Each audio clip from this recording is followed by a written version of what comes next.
Sa naging briefing po doon sa DBCC, nabanggit ng DBM na meron pong at least 86.9 billion for salary increase for government employees. So, ibig sabihin, nandun din ang teacher.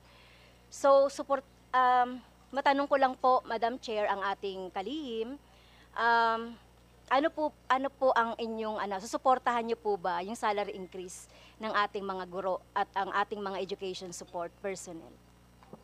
We were directed by our kalihim, our Vice President Secretary, to to contract out a study which we are doing with PUP, the Polytechnic University of the Philippines. We're working on the flow of salary increase based on inflation po. But definitely, Your Honor, we will be supporting the proposal for increase of teachers, but it has to be empirically based.